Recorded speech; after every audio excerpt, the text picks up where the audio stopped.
Alright guys, welcome back to the start of a brand new project. So this is going to be a little bit of a simpler project. Our last couple, the dresser and pie cupboard, were both fairly large, complex projects.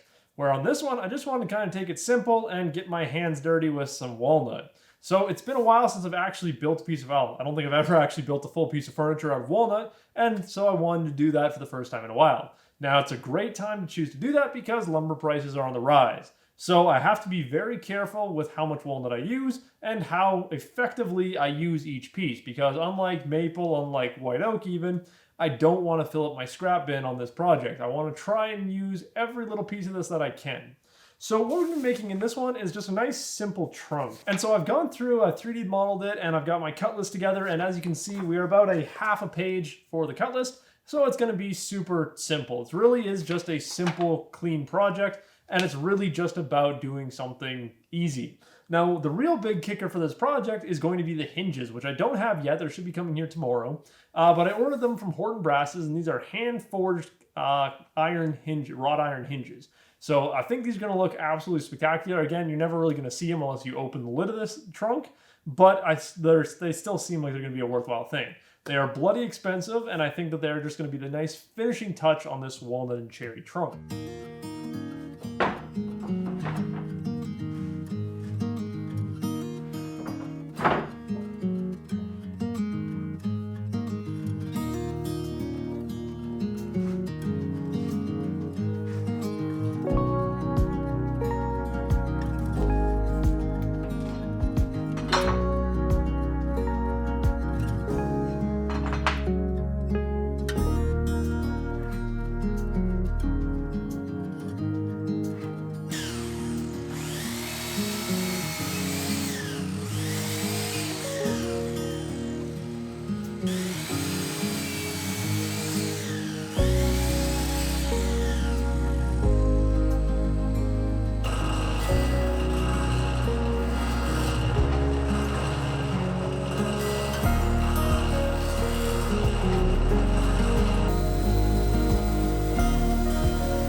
So now that we have our walnut pieces roughed out to size, we're going to move on with the rest of the milling phase and actually get the stuff properly dimensioned and thicknessed so that we have our final pieces that are going to go into the trunk here.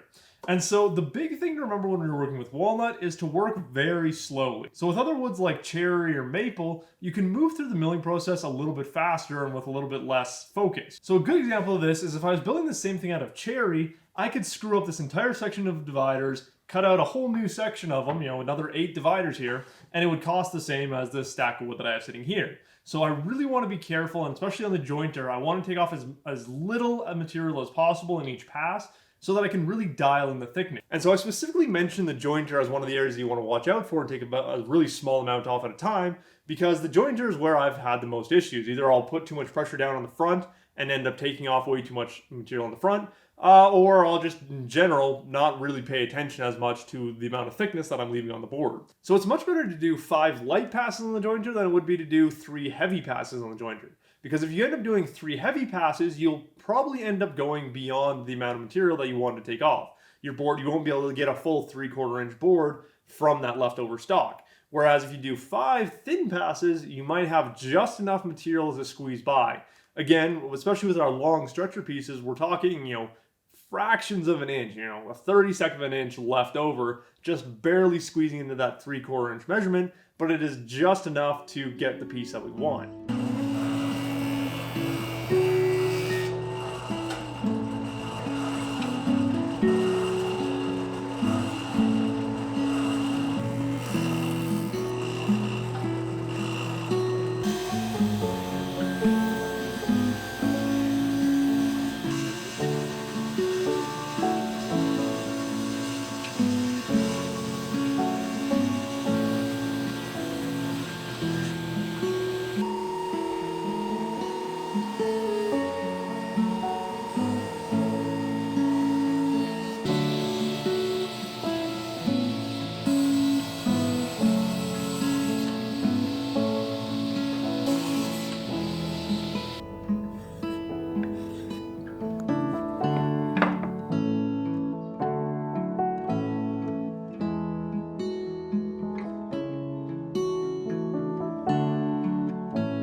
so the next step is to go through all our pieces now and cut the grooves that are going to actually support our side panels. So we're going to be putting lots of grooves in this thing. The grooves are also going to double as an alignment later on when we cut the mortises in here for all our mortise and tenon joinery. And so to cut the grooves, I set up a dado stack in my table saw here. Now, normally when you guys have seen me do this in the past, I've always used a flat top grind blade and just made 2 passes, flipping the piece around to make sure I get a perfectly centered groove.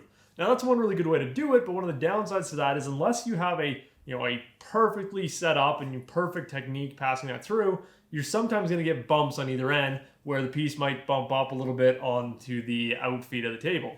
So it's a pretty good way of working. It does give you a perfectly centered groove, but in this case where I'm going to have areas that are exposed and visible, I want to make sure that I keep them as flat and consistent as possible so they're easy to fill later on. And so the areas where these grooves are actually going to be exposed is mainly just on our 4 leg. And so the groove is going to come right up through both ends of the leg. And so on the bottom, when we cut down to the taper, we'll then fill the little exposed area with just a scrap piece of wood.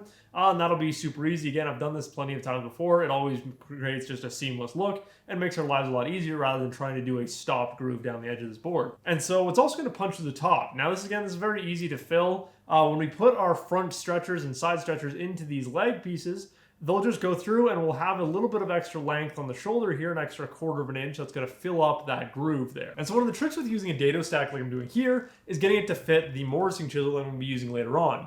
I'm cutting this groove first so that I can actually use it to align the mortising chisel when I'm cutting my mortises. So I need to make sure that it precisely fits this mortising chisel. It's the exact same width. And so theoretically, from the manufacturer, with this blade set that I have, the outside 2 blades plus an 1/8 inch blade in the middle should give you 3/8 of an inch. Now, it doesn't really work out that well, whereas this mortise chisel from the manufacturer is almost precisely 3/8 of an inch. I think it's like a thousandth of an inch under, which is not too big of a deal. And so to get the dado stack to actually fit this 3/8 mortising chisel, I had to use shims. Now, shims are a thing that's generally included with most higher end dado stacks. And then all they are is just these little metal discs that go in between your blades, because just like a normal table saw blade, dado stack blades have a little bit of overhang between them. So, and then again, the manufacturer will only include shims that you can actually fit in there and will tell you in the instructions the maximum number of shims you can put in there. In this case, I think the largest I can put in there is 0.02 of an inch.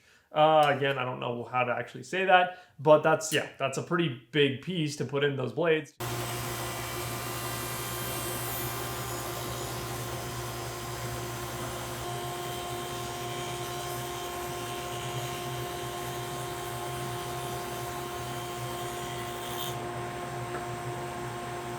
Okay, so we've got our grooves cut into all of our pieces now, and now it's time to move on to the mortising. So before we can actually go over to the mortiseur, we need to lay out where all of our mortises are going to go. That's the very similar word, just said in a bunch of different ways.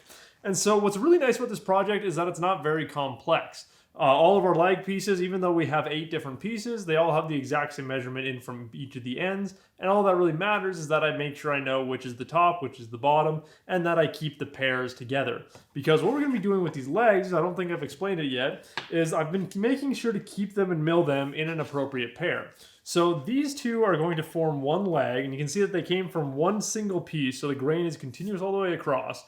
So then when we cut them and put a bevel in there, we're going to get a perfect grain wraparound of these pieces. And that is in and of itself is going to just be super cool. So even though that's going to be a really subtle detail, I'm really excited to see how it's going to look. I know it's going to look really cool because it's one of those things on the Craftsman pie cover that I did a little while ago. I really regretted not using that technique in specific when making those post legs. So I'm making sure to do it here because it's going to look that much better. And so this is where having really detailed plans is very helpful, because all you have to do is look at your plans and you got to figure out what you're going to do for your shoulders. So when I say shoulders, I don't mean on our face shoulders. We already know what we're dealing with there. We know that we're going to be 3/16 of an inch in on either edge, because when you take 3/4 inch stock, you cut a 3/8 groove in it, you're left with 3/16 of an inch on either edge. And if I take my little setup block here, and I can check that really quickly, we're pretty close to 3/16 on both sides. So we managed to get this groove pretty much in the center.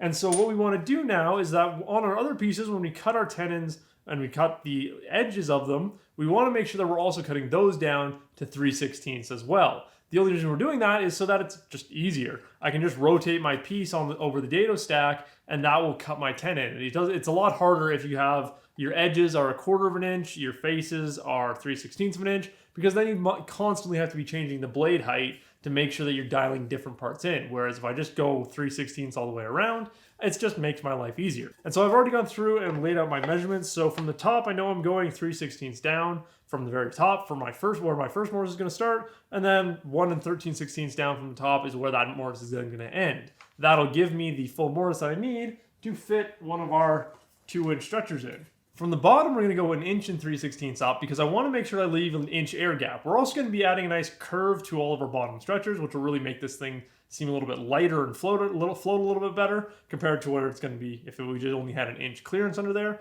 So that is going to be a really nice touch too.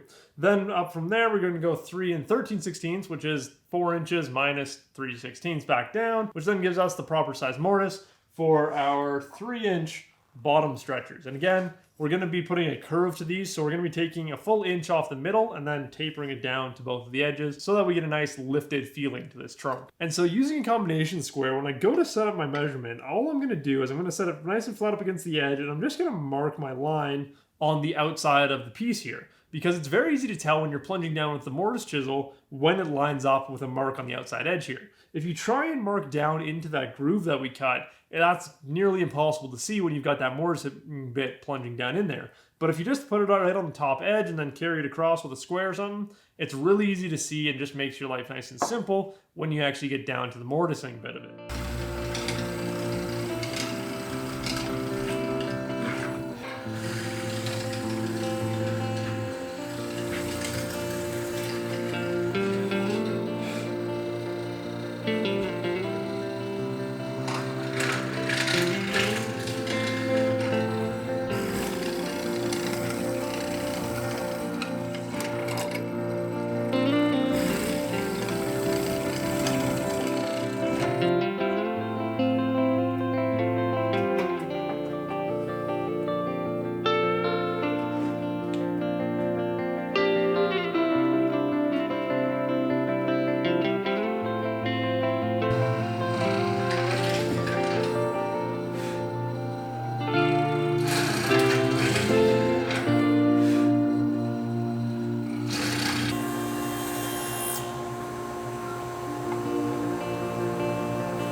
Main frames fitting up really nicely.